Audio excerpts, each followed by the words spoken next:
So, apa impak penggunaan tenaga nuklear? Kalau melihat kepada gambar ini, awak akan dapat idea. Okey.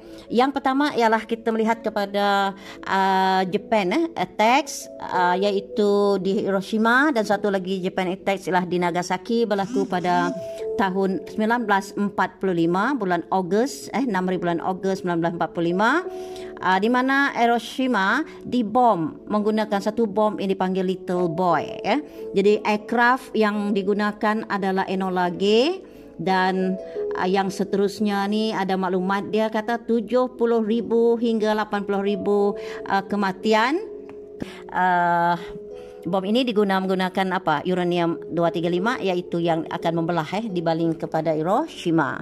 Kemudian di Nagasaki tahun yang sama, bulan yang sama, 4 hari tadi 6 bulan ni 10 hari bulan tahun 1945, berlaku letupan melibatkan kematian 40,000 hingga 75,000 kematian. Okey, kemudian ini merupakan satu, dia kata berlaku kenaikan suhu yang sangat tinggi apabila letupan itu berlaku dan memusnahkan sebahagian besar daripada tanah Jepun. Jadi oleh sebab itu Jepun masa itu sudah mula nak masuk Sarawak kan, dan mereka berpatah balik ke negara mereka, dan sebab itu Sarawak bebas daripada cengkaman Jepun. Ini mungkin bom-bom yang digunakan. Kemudian impak ujian nuklear pula.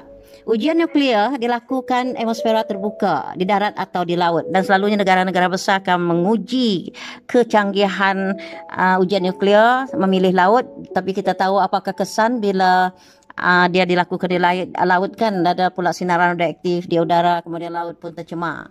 Lain pada itu ialah kesan penyebaran radiasi daripada ujian nuklear.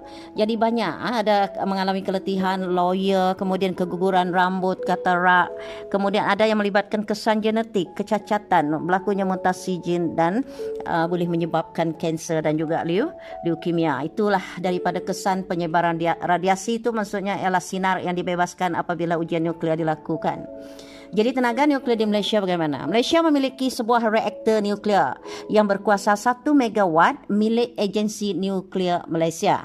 Jadi reaktor Trigger Puspati nama dia, mula beroperasi 28 Jun tahun 1982. RTP ini merupakan jenis kolam, seperti membuat kolam yang direka bentuk supaya eksperimen boleh dijalankan di bahagian teras atau bawah reaktor tersebut. Reaktor ini hanya untuk tujuan apa? Latihan, penyelidikan dan penghasilan radioisotop. Pelajaran pada awak, boleh ke tak boleh nak bina stesen jenekuasa nuklear Malaysia? Sebab belum ada, Malaysia tidak ada stesen jenekuasa.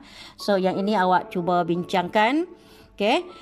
Faktor yang perlu diambil sekiranya kita melaksanakan pembinaan jenekuasa. Pertama ialah bahan fosil seperti petroleum dan arang batu yang semakin susut akan meningkatkan kos.